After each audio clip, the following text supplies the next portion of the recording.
ಆತ್ಮೀಯ ಪಾಲಕರೇ ಹಾಗೂ ಮುದ್ದು ವಿದ್ಯಾರ್ಥಿಗಳೇ, ತಮ್ಗೆಲ್ರಿಗೂ ಕೂಡ ಈ ನಮ್ಮ V challenge coaching classes Dharwad YouTube ಚಾನಲ್ಗೆ ಸ್ವಾಗತ. ನಾನು ನಿಮ್ಮ ರಮೇಶ್ ದೊಡ್ಬನಿ ಸರ್. ಈ ನಮ್ಮ ವಿ ಚಾಲೆಂಜ್ ಕೋಚಿಂಗ್ ಕ್ಲಾಸಸ್ ನಲ್ಲಿ ರೆಗ್ಯುಲರ್ ಕ್ಲಾಸಸ್ ಗಳ ಪ್ರಾರಂಭವಾಗುವ ದಿನಾಂಕ ಜೂನ್ 5, 2026. ನಮ್ಮ ವಿ ಚಾಲೆಂಜ್ ಕೋಚಿಂಗ್ ಸೆಂಟರ್ ನಲ್ಲಿ ಸೈನಿಕ, ನವೋದಯ, ಕಿತ್ತೂರು ಸೈನಿಕ, RMS ಹೀಗೆ ಮುಂತಾದ ವಸತಿ ಶಾಲೆಗಳ ಒಂದು ತರಬೇತಿ ಕೇಂದ್ರವನ್ನು ಸ್ಥಾಪನೆ ಮಾಡಿದೀವಿ. ನಮ್ಮಲ್ಲಿ 3ನೇ ತರಗತಿ, 4ನೇ ತರಗತಿ, 5ನೇ ತರಗತಿಗಳ ಮಕ್ಕಳಿಗೋಸ್ಕರ ಏನಪ್ಪಾ ಅಂದ್ರೆ ನಮ್ಮಲ್ಲಿ ತರಬೇತಿ ಕೇಂದ್ರವನ್ನ ಸ್ಥಾಪನೆ ಮಾಡಿದೀವಿ. ರೆಸಿಡೆನ್ಷಿಯಲ್ ಮತ್ತು ನಾನ್ ರೆಸಿಡೆಂಟಲ್ ಅಂದ್ರೆ ವಸತಿ ಸಹಿತ ಮತ್ತು ವಸತಿ ರಹಿತದ ಒಂದು ಸೌಲಭ್ಯದ ಅವಕಾಶವಿದೆ.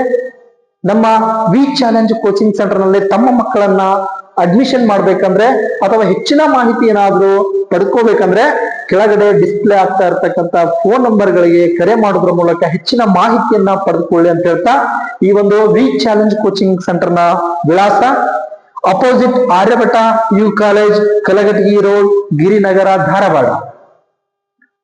ನೆಕ್ಸ್ಟ್ ನವೋದಯ ವಿದ್ಯಾರ್ಥಿಗಳ, ನೀವೆಲ್ಲರೂ ಕೂಡ ಗಮನಿಸಿರ್ಬೋದು, ನವೋದಯ ಪರೀಕ್ಷೆಯಲ್ಲಿ ಅತಿ ಹೆಚ್ಚು ಅಂಕಗಳನ್ನ ಪಡೆದುಕೋಬೇಕಂದ್ರೆ ಗದ್ಯ ಭಾಗದಲ್ಲಿ ನಾವು ಪರಿಣಿತರಾಗಿರ್ಬೇಕು. ಗದ್ಯ ಭಾಗವನ್ನ ಸರಳ ರೂಪದಲ್ಲಿ ಓದ್ಕೊಂಡು ಅತಿ ಹೆಚ್ಚು ಅಂಕಗಳನ್ನ ನೀವೇನಾದ್ರೂ ಪಡ್ಕೋಬೇಕಂದ್ರೆ ನೀವೇನ್ ಮಾಡ್ಬೇಕು, ಸರಳವಾಗಿರ್ತಕ್ಕಂಥ ಮಾರ್ಗಗಳನ್ನ ಹುಡುಕ್ಬೇಕು. ಆ ಸರಳವಾಗಿರ್ತಕ್ಕಂಥ ಒಂದು 8 ಮಾರ್ಗಗಳನ್ನ ನಿಮ್ ಎದುರುಗಡೆ ತಂದಿದ್ದೇನೆ. ಇಲ್ಲಿ ಗದ್ಯ ಭಾಗ ಓದುವಾಗ ಗಮನಿಸಬೇಕಾದಂತ ಪ್ರಮುಖ ಅಂಶಗಳ ಇಲ್ಲಿ ಪಟ್ಟಿ ಮಾಡಿದ್ದೀನಿ. 1ನೇದಾಗಿ ಚಿಹ್ನೆಗಳ ಪರಿಚಯ. ಬರೀ ಕೇವಲ ಗದ್ಯ ಭಾಗ ಓದುವುದ್ರಲಿಂತ ಅಥವಾ ಗದ್ಯ ಭಾಗ ಓದಿ ಕ್ವಶನ್ ನೋಡಿ ಆನ್ಸರ್ ಮಾಡೋದ್ರಲಿಂತ ನಿಮಗ ಸಂಪೂರ್ಣವಾಗಿರ್ತಕ್ಕಂತ ಉತ್ತರ ಸಿಗ್ತೈತಿ ಅಂತ ಹೇಳಿ ನೀವು ಅನ್ಕೋಬಾರ್ದು. ಜೊತೆಗೆ ಅಲ್ಲಿರ್ತಕ್ಕಂಥ ಚಿಹ್ನೆಗಳ ಒಂದು ಪರಿಚಯ ನಿಮ್ಗಿರ್ಬೇಕು. ಚಿಹ್ನೆಗಳಂತಂದ್ರೆ ಗದ್ಯ ಭಾಗ ಯಾವ ಭಾವನೆಗಳನ್ನ ಒಳಗೊಂಡಿರ್ತೈತೋ ಆ ಭಾವನೆಗಳ ತಕ್ಕಂತೆ ಚಿಹ್ನೆಗಳ ಪದಗಳ ಉಪಯೋಗವಾಗಿರುತ್ತೆ. ಉದಾಹರಣೆಗಾಗಿ ಭಾವಸೂಚಕಾವಯ, ಪೂರ್ಣ ವಿರಾಮ, ಅರ್ಧ ವಿರಾಮ, ಪ್ರಶ್ನಾರ್ಥಕ ಚಿಹ್ನೆ, ಆವರಣ ಚಿಹ್ನೆ ಹೀಗೆ ಮುಂತಾದ ಏನಪ್ಪಾ ಅಂದ್ರೆ ಚಿಹ್ನೆಗಳ ಒಂದು ಪರಿಚಯನ ಕೊಟ್ಟಿರ್ತಾನ. ಆ ಚಿಹ್ನೆಗಳನ್ನ ಸಮಯಕ್ಕೆ ಸರಿಯಾಗಿ ಗದ್ಯ ಭಾಗಕ್ಕೆ ತಕ್ಕಂತೆ ನೀವು ಓದ್ಕೊಂಡು ಕರೆಕ್ಟ್ ಆಗಿ ನೀವು ಆನ್ಸರ್ ಮಾಡಬೇಕಾಗಿರುತ್ತೆ. ಅದರ ಒಂದು ಚಿಹ್ನೆಗಳ ಪರಿಚಯನೂ ಕೂಡ ನಿಮಗಿರ್ಬೇಕು. ನೆಕ್ಸ್ಟ್ 2ನೇದು, ಗದ್ಯ ಭಾಗವನ್ನು ಓದುವಾಗ ಪ್ರಾರಂಭದಿಂದ ಕೊನೆಯವರೆಗೂ ಗಮನ ಕೊಟ್ಟು ಅರ್ಥೈಸಿಕೊಂಡು ಓದಬೇಕು. ಬರೀ ಸುಮ್ಮನೆ ಗದ್ಯ ಭಾಗ ಕೊಟ್ಟಿದ್ದಾನಂತೇಳಿ ಅದನ್ನ ನೀಟಾಗಿ ಬರೀ ಓದ್ಕೊಂತ ಆನ್ಸರ್ ಮಾಡೋದಲ್ಲ, ಅದನ್ನ ಅರ್ಥೈಸಿಕೊಂಡು ಓದ್ಬೇಕು. ಇಲ್ಲಿ 3ನೇದು, ವ್ಯಾಕರಣ ಭಾಗದಲ್ಲಿದೆ ಎಂಬುದನ್ನು ಕಂಡುಕೊಳ್ಬೇಕಂದ್ರೆ ವ್ಯಾಕರಣ ಭಾಗದಲ್ಲಿ ಯಾವ ವಿಷಯವಿದೆ ಅಂತ ಅನ್ನೋದು ನೀವು ಡಿವೈಡ್ ಮಾಡಿ ಓದ್ಬೇಕು. ಅಂದಾಗ ವ್ಯಾಕರಣ ಭಾಗಕ್ಕೆ ಸಂಬಂಧಪಟ್ಟಿರ್ತಕ್ಕಂಥ ಏನಾದ್ರೂ ಕ್ವಶನ್ಸ್ ಬಂದ್ರೆ ಟಿಕ್ ಮಾಡಬಹುದು. ಅಂದ್ರೆ ವಿಶೇಷವಾಗಿ ನಾವು ಏನ್ ಮಾಡ್ಬೇಕು, ವ್ಯಾಕರಣ ಭಾಗದಲ್ಲಿ ಸಮಾನಾರ್ಥಕ ಪದಗಳು ಮತ್ತು ವಿರುದ್ಧಾರ್ಥಕ ಪದಗಳ ಒಂದು ಪರಿಚಯ ನಿಮ್ಗಿರ್ಬೇಕು. ಯಾಕಂದ್ರೆ ಅತಿ ಹೆಚ್ಚು ಪ್ರಶ್ನೆಗಳು ಸಮಾನಾರ್ಥಕ ಪದಗಳ ಮತ್ತು ವಿರುದ್ಧಾರ್ಥಕ ಪದಗಳನ್ನೇ ಕೊಡ್ತಾನೆ. ನೀವು ಒಂದು ಗದ್ಯ ಭಾಗವನ್ನ ನೀವು ಕರೆಕ್ಟ್ ಆಗಿ ಬಿಡಿಸ್ಬೇಕು, ಅತಿ ಹೆಚ್ಚು ಅಂಕಗಳನ್ನ ಪಡ್ಕೋಬೇಕಂದ್ರೆ ಸಮಾನಾರ್ಥಕ ಪದಗಳು ಮತ್ತು ವಿರುದ್ಧಾರ್ಥಕ ಪದಗಳ ಬಗ್ಗೆ ನಿಮಗೆ ಮಾಹಿತಿ ಇರಬೇಕು.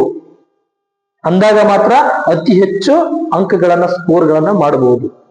ಜೊತೆಗೆ ವ್ಯಾಕರಣದಲ್ಲಿ ಲಿಂಗಗಳ ಬಗ್ಗೆ, ವಚನಗಳ ಬಗ್ಗೆ, ಸಂಧಿಗಳ ಬಗ್ಗೆ, ಸಮಾಸಗಳ ಬಗ್ಗೆ ಹೀಗೆ ಮುಂತಾದ ಒಂದು ವಿಷಯಗಳು ಬರ್ತವೆ. ಅದರ ಬಗ್ಗೆ ಸಂಪೂರ್ಣವಾಗಿರ್ತಕ್ಕಂಥ ಮಾಹಿತಿ ನಿಮಗೆ ಗೊತ್ತಿರಬೇಕು ವಿದ್ಯಾರ್ಥಿಗಳ. ನೆಕ್ಸ್ಟ್ 4ನೇದು, ಒಂದು ಸಲ ಪೂರ್ತಿ ಅರ್ಥೈಸಿಕೊಂಡು ಓದಿದ ನಂತರ ಪ್ರಶ್ನೆಯನ್ನು ನೋಡಿಕೊಂಡು ಅದಕ್ಕೆ ಸರಿಯಾದ ಉತ್ತರ ಹುಡುಕಿ ಗುರುತನ್ನು ಹಾಕಬೇಕು. ಫಸ್ಟ್ ಏನ್ ಮಾಡ್ಬೇಕು, ಪೂರ್ತಿಯಾಗಿ ಓದ್ಬೇಕು, ಅರ್ಧಮರ್ಧ ಓದಂಗಿಲ್ಲ.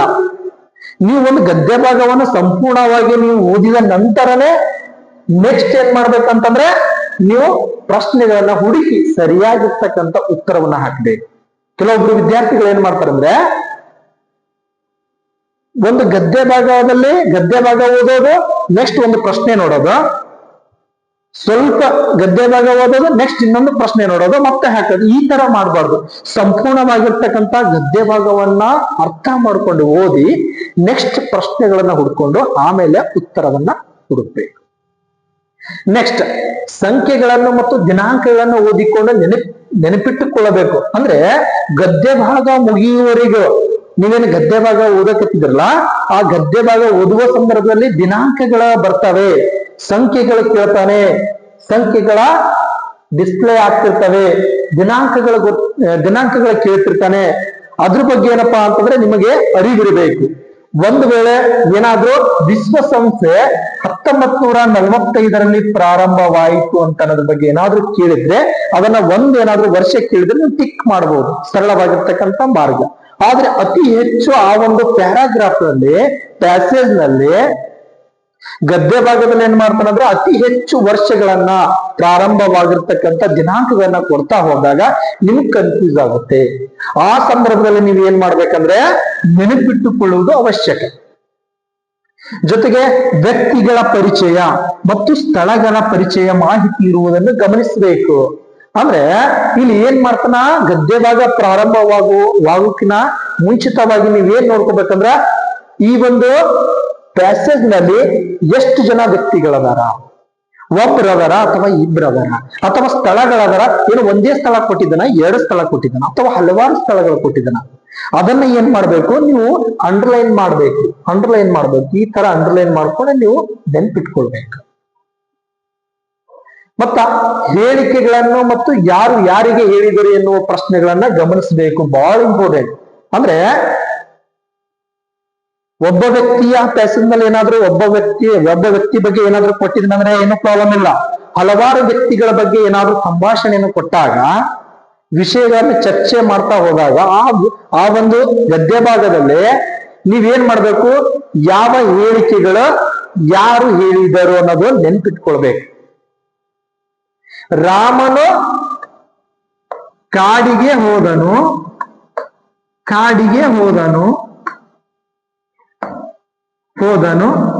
ಇದು ಏನಪ್ಪಾ ಅಂತಂದ್ರ ಒಂದು ವಿಷಯ ರಾಮ ಅಂತ ಅನ್ನೋದು ನೀವು ನೆನ್ಪಿಟ್ಕೋತೀರಿ.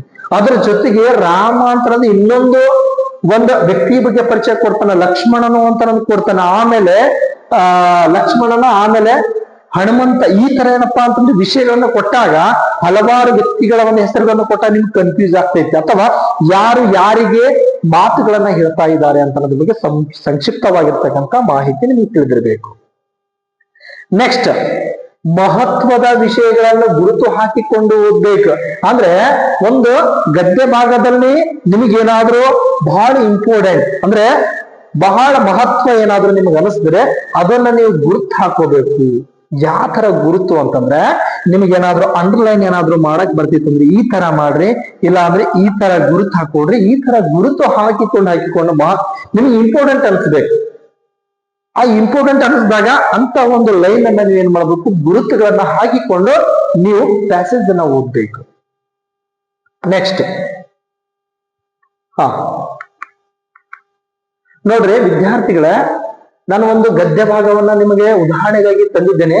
ಆ ಗದ್ಯ ಭಾಗ ಕಠಿಣವಾಗಿರ್ತಕ್ಕಂಥ ಗದ್ಯ ಭಾಗವನ್ನ ಸರಳ ರೂಪದಲ್ಲಿ ಯಾವ ರೀತಿಯಾಗಿ ನಾವು ಕೆಲವೊಂದು ಟಿಪ್ಸ್ ಗಳನ್ನ ಅಥವಾ ಕೆಲವೊಂದ ಸರಳವಾಗಿರ್ತಕ್ಕಂಥ ಮಾರ್ಗಗಳನ್ನ ಉಪಯೋಗಿಸಿ ಯಾವ ರೀತಿಯಾಗಿ ಬರಿಬೇಕು ಅಂತ ಅನ್ನೋದ್ರ ಬಗ್ಗೆ ನಿಮಗೆ ಹೇಳ್ತೀನಿ. ನೋಡ್ರಿ, ಕೃಷ್ಣಾ ನದಿ ಮೈದುಂಬಿ ಹರಿಯುತ್ತಿದೆ.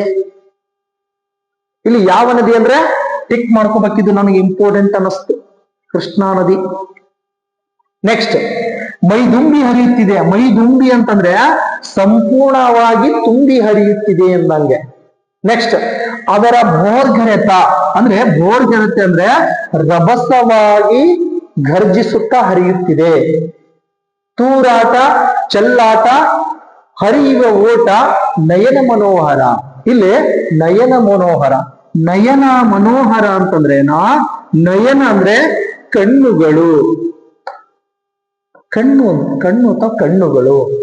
ಮನೋಹರ ಅಂದ್ರೆ ಇಲ್ಲಿ ಸುಂದರ, ಸುಂದರ, ಪ್ರತಿಯೊಂದರ ಒಂದು ಸಮಾನಾರ್ಥಕ ಪದ ನಿಮಗ ಗೊತ್ತಿರ್ಲೇಬೇಕು. ನೆಕ್ಸ್ಟ್, ನಯನ ಮನೋಹರ ಅಂದ್ರೆ ಹರಿಯುವ ಊಟ ಕಣ್ಣಿಗೆ ತುಂಬಾ ಸುಂದರವಾಗಿ ಕಾಣುತ್ತಿದೆ ಅನ್ನಂಗೆ. ಇಲ್ಲಿ ಬೆಳ್ಳನೆಯ ನೊರೆ ಬಲು ಚಂದ. ಬೆಳ್ಳನೆಯ ಅಲ್ಲೇನೋ ನದಿ ಹರಿಯುತ್ತಿರುವಾಗ ಬೆಳ್ಳಗೇನು ಬರ್ತೈತಲ್ಲ ನೊರೆ, ಅದು ನೋಡುವುದಕ್ಕೆ ಬಲು ಚಂದವಾಗಿ ಕಾಣ್ತಾ ಇದೆ. ಸುಳಿಗಳಲ್ಲಿ ಸುತ್ತುವ ನೀರಿನ ಸೊಬಗೆ ಸೊಬಗು, ಅಂದವೇ ಅಂದ. ಅಂದ್ರೆ ಸುಳಿಗಳಲ್ಲಿ ಈ ಒಂದು ಗೋಲಾಕಾರದಲ್ಲಿ ಸುತ್ತುವ ಒಂದು ಸುಳಿ ಏನಿರ್ತೈತಲ್ಲ ಅದನ್ನ ನೋಡಕ್ಕೆ ಚಂದವೇ ಚಂದ, ಸೊಬಗೆ ಸೊಬಗು. ನೆಕ್ಸ್ಟ್, ಬೆಳಗಿನ ಎಳೆ ಬಿಸಿಲಿನ ಹೊಳಪಿಗೆ ಮಿನ ಮಿನ ಮಿರುಗುವ ನದಿ ಬಹಳ ಅಂದ. ಸೂರ್ಯನ ಹೊಂಬಣ್ಣದ ಕಿರಣಗಳು ನದಿಯ ಮೇಲೆ ಬಿದ್ದಿವೆ. ಹೊಂಬಣ್ಣ ಅಂದ್ರೆ ಏನಂದ್ರೆ ಗೊತ್ತಿರ್ಬೇಕು. ಅಂದ್ರೆ ಸೂರ್ಯನ ಕಿರಣಗಳು ಭೂಮಿಯ ಮೇಲೆ ಬಿದ್ದಾಗ ಅಥವಾ ವಸ್ತುಗಳ ಮೇಲೆ ಬಿದ್ದಾಗ ಅದರ ಕಿರಣಗಳು ಬೇರೆ ಬೇರೆ ಒಂದು ಬಣ್ಣಗಳ ಒಂದು ಆಕಾರದ ರೂಪದಲ್ಲಿ ಬೀಳ್ತವಲ್ಲ, ಅದು ಸೂರ್ಯನ ಹೊಂಬಣ್ಣದ ಕಿರಣಗಳು ನದಿಯ ಮೇಲೆ ಬಿದ್ದಿವೆ. ನೆನ್ಪಿಟ್ಕೋಬೇಕು. ಇದನ್ನ ಸಮಾನಾರ್ಥಕ ಪದದಲ್ಲಿ ನಿಮಗ ಅರ್ಥಗಳನ್ನ ಗೊತ್ತಿರಬೇಕು. ಅಲ್ಲಿ ಹನಿ ಹನಿಗೂ ಮುತ್ತಿನ ಮಣಿಯ ರೂಪ, ಮುತ್ತಿನ ತರ ಏನಪ್ಪಾ ಅಂತಂದ್ರೆ ರೂಪವನ್ನ ಕಾಣ್ತಾ ಇದ್ದಾವೆ. ಅಬ್ಬಬ್ಬಾ ನೋಡ್ರಿಲೆ, ಅಬ್ಬಬ್ಬಾ ಅಂತ ಅನ್ನೋದು ಭಾವಸೂಚಕಾವಯ, ಗ್ರಾಮರದಲ್ಲಿ ಬರುತ್ತೆ, ವ್ಯಾಕರಣದಲ್ಲಿ ಬರುತ್ತೆ. ಅಬ್ಬಬ್ಬಾ ಅದು ಎಷ್ಟು ಸುಂದರ ನೋಡಿ, ಎಷ್ಟು ವರ್ಣನೆ ಮಾಡಿ ಹೇಳ್ತಾ ಇದ್ದಾನೆ. ನೆಕ್ಸ್ಟ್, ಈ ಕೃಷ್ಣಾ ನದಿಯಲ್ಲಿ ಹಲವಾರು ನಡುಗಡ್ಡೆಗಳಿವೆ. ಅಂದ್ರೆ ನಡುಗಡ್ಡೆ ಅಂದ್ರೆ ಗೊತ್ತಿರ್ಬೇಕು ನಮಗೆ. ನಡುಗಡ್ಡೆಗಳಿವೆ. ನಡುಗಡ್ಡೆ ಅಂತಂದ್ರೆ ಒಂದು ಪ್ರದೇಶವಿರುತ್ತೆ, ಆ ಪ್ರದೇಶದ ಸುತ್ತಮುತ್ತಲು ನಾಲ್ಕು ಕಡೆಗೂ ಕೂಡ ಏನಪ್ಪಾ ಅಂತಂದ್ರೆ ನೀರನ್ನು ಆವರಿಸಿಕೊಂಡಿರ್ತಕ್ಕಂತ ಪ್ರದೇಶವನ್ನ ನಾವ್ ಏನಂತ ಕರಿತೀವಿ ಅಂದ್ರೆ ನಡುಗಡ್ಡೆಗಳಂತ ಕರಿತೀವಿ. ಅದೇ ಹೇಳ್ತಾರೆ ಇಲ್ಲಿ, ಈ ಕೃಷ್ಣಾ ನದಿಯಲ್ಲಿ ಹಲವಾರು ನಡುಗಡ್ಡೆಗಳಿವೆ. ನೀರಿನಿಂದ ಆವರ್ತವಾಗಿರ್ತಕ್ಕಂಥ ಪ್ರದೇಶ, ಈ ಪ್ರದೇಶ ಎತ್ತರವಾಗಿರ್ತಕ್ಕಂಥ ಪ್ರದೇಶವಿರುತ್ತೆ. ಸುತ್ತಮುತ್ತಲು ಏನಪ್ಪಾ ಅಂತಂದ್ರೆ ನದಿಯಿಂದ ಕೂಡಿರುತ್ತೆ, ಅದನ್ನ ನಡುಗಡ್ಡೆಗಳಂತ ಕರೀತಾರೆ. ಅವುಗಳಲ್ಲಿ ಸುಂದರವಾದ ಗಡ್ಡೆ ಅಂದ್ರೆ ನಾರದ ಗಡ್ಡೆ. ಯಾವ ಗಡ್ಡೆ ಅಂದ್ರೆ ನಾರದ ಗಡ್ಡೆ. ಅದು ರಾಯಚೂರು ಸಮೀಪವಿದೆ. ಯಾವ ಊರಿನ ಸಮೀಪವಿದೆ ಅಂದ್ರೆ ರಾಯಚೂರಿನ ಸಮೀಪವಿದೆ. ಬಹಳ ಹಿಂದೆ ಇಲ್ಲಿ ನಾರದ ಮುನಿ ತಪಸ್ಸು ಮಾಡಿದರೆಂಬ ಪ್ರತೀತಿ ಇದೆ, ಹೆಸರು ಇದೆ. ನಾರದ ಮುನಿಯವರು ಈ ಒಂದು ನಾರದ ಗಡ್ಡೆಯಲ್ಲಿ, ಈ ಒಂದು ನಡುಗಡ್ಡೆಯ ಒಳಗಡೆ ನಾರದ ಗಡ್ಡೆ ಅಂತ ಅದಕ್ಕೆ ಕರೀತಾರೆ. ಆ ಒಂದು ಅದರಲ್ಲಿ ನಾರದ ಮುನಿಯವರು ತಪಸ್ಸು ಮಾಡ್ತಿದ್ರು ಎನ್ನುವ ಒಂದು ಪ್ರತೀತಿ ಇದೆ, ಹೆಸರು ವಾಸಿಯಾಗಿದೆ. ಇಲ್ಲೊಂದು ಶಿವ ದೇವಾಲಯವಿದೆ ನೋಡ್ರಿ. ಈ ಒಂದು ನಾರದ ಗಡ್ಡೆ ಒಳಗಡೆ ಅಲ್ಲಿ ಏನಪ್ಪಾ ಅಂತಂದ್ರೆ ಇಲ್ಲಿ ಶಿವ ದೇವಾಲಯ ಈ ಒಂದು ನಾರದ ಗಡ್ಡೆಯಲ್ಲಿದೆ. ಸದಾ ಹಚ್ಚು ಹಸಿರಿನಿಂದ ಕೂಡಿ ಗಿಡ ಮರಗಳಿಂದ ಕಂಗೊಳಿಸುತ್ತಿದೆ. ಏನು ಕಂಗೊಳಿಸುತ್ತದೆ? ಶಿವನ ದೇವಾಲಯವು ಸದಾ ಹಚ್ಚು ಹಸಿರಿನಿಂದ ಕೂಡಿ ಗಿಡ ಮರಗಳಿಂದ ಕಂಗೊಳಿಸುತ್ತದೆ ಶಿವನ ದೇವಾಲಯ. ಈ ತರ ಏನಪ್ಪಾ ಅಂದ್ರೆ ಪ್ಯಾಸೇಜ್ ಅನ್ನ ಓದ್ಬೇಕು. ಈ ನಡುಗಡ್ಡೆ ಪ್ರವಾಸಿ ತಾಣವೂ ಹೌದು. ಅಂದ್ರೆ ಅತಿ ಹೆಚ್ಚು ಪ್ರವಾಸಿಗರು ಈ ನಡುಗಡ್ಡೆನೆ ನೋಡಕ್ಕೆ ಬರ್ತಾ ಇದ್ದಾರೆ. ಅದು ಎಷ್ಟು ಸುಂದರ, ಅದು ಎಷ್ಟು ಚೆನ್ನಾಗಿ ಕಾಣ್ತಾ ಇದೆ ಅಂತೇಳಿ ಈ ನಡುಗಡ್ಡೆ ಪ್ರವಾಸಿ ತಾಣವೂ ಕೂಡ ಹೌದು. ಈ ಸುಂದರ ತಾಣವನ್ನು ನೋಡಲು ಮಕ್ಕಳು ಪ್ರವಾಸ ಹೊರಟಿದ್ದರು. ಅಲ್ಲೇ ಕುಹು ಕುಹು ಹಕ್ಕಿಗಳ ಕಲರವ ಕಿವಿಗೆ ಇಂಪಾಗಿತ್ತು. ಇಂಪು ಅಂತಂದ್ರೆ ಏನೋ ಮಧುರವಾಗಿರ್ತಕ್ಕಂಥ ಧ್ವನಿ. ಯಾರ ಧ್ವನಿ ಅಂದ್ರೆ ಹಕ್ಕಿಗಳ ಧ್ವನಿ. ಮನಕ್ಕೆ ತಂಪೆರೆಯುತ್ತಿತ್ತು ಅಂದ್ರೆ ನಾವು ಮನಸ್ಸಿಗೇನಪ್ಪಾ ಅಂತಂದ್ರ ಹಿತವನ್ನ ಆಗ್ತಾ ಇತ್ತು, ಖುಷಿಯನ್ನ ಕೊಡ್ತಾ ಇತ್ತು. ಚಿಲಿಪಿಲಿ ಹಕ್ಕಿಗಳ ಇಂಚರ ಸಂಗೀತಮಯವಾಗಿತ್ತು. ಇಂಚರ ಅಂತಂದ್ರೆ ಇಂಪಾದ ಮಧುರವಾದ ಧ್ವನಿಯಿಂದ ಕೂಡಿತ್ತು. ಇಂಚರ ಸಂಗೀತಮಯವಾಗಿತ್ತು. ಈ ತರ ಏನಪ್ಪಾ ಅಂತಂದ್ರ ನೀವು ಪ್ಯಾಸೇಜ್ ಅಲ್ಲಿ ಕೊಟ್ಟಾಗ ಪ್ರತಿಯೊಂದರ ಒಂದು ಪದದ ಅರ್ಥದ ಒಂದು ಸಂಪೂರ್ಣವಾಗಿರ್ತಕ್ಕಂಥ ಮಾಹಿತಿ ಇರಬೇಕು. ಅಂದಾಗ ಮಾತ್ರ ಏನಪ್ಪಾ ಅಂತಂದ್ರೆ ಗದ್ಯ ಭಾಗವನ್ನ ಅರ್ಥ ಮಾಡ್ಕೋಬಹುದು.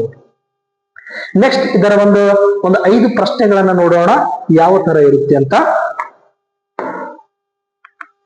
ನೆಕ್ಸ್ಟ್ 1ನೇ ಪ್ರಶ್ನೆ, ಮೈದುಂಬಿ ಹರಿಯುತ್ತಿದ್ದ ನದಿ ಯಾವುದು? ಮೈದುಂಬಿ, ಇಲ್ಲಿ ನಾನು ಹೇಳಿದ್ದೀನಿ ಮೈದುಂಬಿ ಅಂದ್ರೆ ಏನಂದ್ರೆ, ಮೈದುಂಬಿ ಅಂದ್ರೇನ ಸಂಪೂರ್ಣವಾಗಿ ತುಂಬಿ ಹರಿಯುತ್ತಿರುವ ನದಿ. ಇಲ್ಲಿ ಕೊಟ್ಟಿದ್ದಾರೆ ಅವರ ಯಾವ ನದಿ ಅಂದ್ರೆ, ಇಲ್ಲಿ ನೋಡ್ರಿ ಕೃಷ್ಣಾ ನದಿ.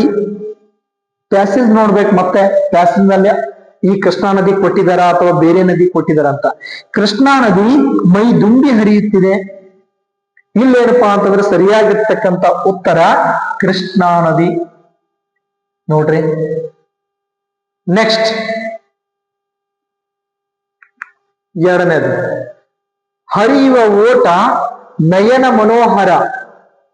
ಹರಿಯುವ ಓಟ ನಯನ ಮನೋಹರ, ಗೆರೆ ಎಳೆದ ಪದದ ಸಮನಾರ್ಥಕ ಪದ. ನೋಡ್ರಿ, ನಾನು ಅವಾಗ್ಲೇ ಹೇಳಿದ್ದೀನಿ ಸಮನಾರ್ಥಕ ಪದದ ಬಗ್ಗೆ ಮಾಹಿತಿ ಇರ್ಬೇಕು. ಇಲ್ಲಿ ಅಂಡರ್ಲೈನ್ ಮಾಡಿದಾನ, ಹರಿಯುವ ಓಟ ನಯನ ಮನೋಹರ, ಗೆರೆ ಎಳೆದ ಪದದ ಸಮನಾರ್ಥಕ ಪದ. ಇದರ ಒಂದು ಸಮನಾರ್ಥಕ ಪದ ಏನಿದೆ ಅಂತ ಹೇಳಿ ಅವ ಕೇಳ್ತಾ ಹೋಗ್ತಾನ. ಏನ್ ಇದೆ ಅಂತಂದ್ರೆ ನೋಡು, ಇಲ್ಲಿ ಆಪ್ಷನ್ಸ್ ಕೊಟ್ಟಿದಾನ. 1ನೇದು ಕರ್ಣ, 2ನೇದು ಉದರ, 3ನೇದು ಕಣ್ಣು, 4ನೇದು ಹಸ್ತ. ಅಂದ್ರೆ ಇವು 4 ಪದಗಳ ಅರ್ಥ ನಿಮಗೆ ಗೊತ್ತಿರ್ಬೇಕು. ನೋಡ್ರಿ, ಕರ್ಣ ಅಂದ್ರೆ ಏನಂದ್ರೆ ಕಿವಿಗಳು. ಕಿವಿಗಳು, ನಮ್ಮ ಕಿವಿಗಳಿಗೆ ಏನಂತ ಕರಿತೀವಿ ಅಂದ್ರೆ ಕರ್ಣ ಅಂತ ಕರಿತೀವಿ. ಅದೇ ತರ ಉದರ ಅಂದ್ರೆ ಏನಂದ್ರೆ ಹೊಟ್ಟೆ. ಹೊಟ್ಟೆಗೆ ನಾವು ಉದರ ಅಂತ ಕರಿತೀವಿ, ಜಠರ, ಹೊಟ್ಟೆ ಅಂತ ಕರಿತೀವಿ. ಅದೇ ತರ ಕಣ್ಣುಗಳಿಗೆ ನಾವು ಏನಂತ ಕರಿತೀವಿ ಅಂದ್ರೆ ನಯನಗಳು, ನಯನ ಅಂತ ಕರಿತೀವಿ. ಆಮೇಲೆ ಹಸ್ತ ಅಂದ್ರೆ ಕೈಗಳಿಗೆ ನಾವು ಏನಂತ ಕರಿತೀವಿ, ಹಸ್ತ ಅಂತ ಕರಿತೀವಿ. ಅಂದ್ರೆ ಇಲ್ಲಿ ನಯನ ಅಂದ್ರೆ ಏನಂದ್ರೆ ಕಣ್ಣುಗಳು. ಸರಿಯಾಗಿರ್ತಕ್ಕಂಥ ಉತ್ತರ ಏನಂದ್ರೆ ಕಣ್ಣು. ಈ ತರ ಏನಪ್ಪಾ ಅಂತಂದ್ರೆ ಆಪ್ಷನ್ಸ್ ಕೊಟ್ಟಿರ್ತಕ್ಕಂಥ ಎಲ್ಲಾ ಆಪ್ಷನ್ಸ್ ಪದಗಳ ಅರ್ಥ ನಿಮ್ಗೆ ಗೊತ್ತಿರ್ಬೇಕನ್ನಂಗೆ. ನೆಕ್ಸ್ಟ್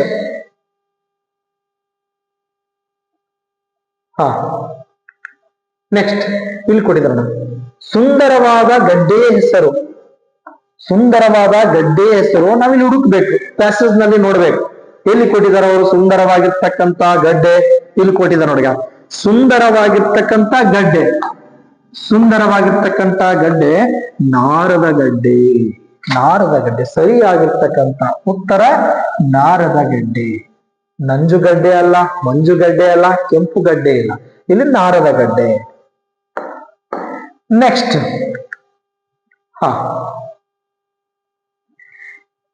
ಶಿವ ದೇವಾಲಯವು ಹೇಗೆ ಕಂಗೊಳಿಸುತ್ತಿದೆ? ಒಣಗಿದಂತೆ, ಮಲ್ಲಿಗೆಯಂತೆ, ಹಸುರಿನಂತೆ, ಹಚ್ಚ ಹಸುರಿನಂತೆ. ಇಲ್ಲಿ ಎಲ್ಲಿ ಕೊಟ್ಟಿದಾರ ನೋಡ್ರಿ, ನೋಡಲ್ಲ, ಸದಾ ಹಚ್ಚ ಹಸಿರಿನಿಂದ ಕೂಡಿ ಗಿಡ ಮರಗಳಿಂದ ಕಂಗೊಳಿಸುತ್ತಿದೆ ಶಿವನ ದೇವಾಲಯವು. ಇಲ್ಲಿ ಕೊಟ್ಟಿದ್ದಾರೆ ನೋಡು, ಹಚ್ಚ ಹಸಿರಿನಿಂದ. ಇದು ಸರಿಯಾಗಿರ್ತಕ್ಕಂಥ ಉತ್ತರ ನೋಡ್ರಿ, 4ನೇ ಆಪ್ಷನ್ಸ್. ನೆಕ್ಸ್ಟ್ ಕೊನೆಯ ಪ್ರಶ್ನೆ,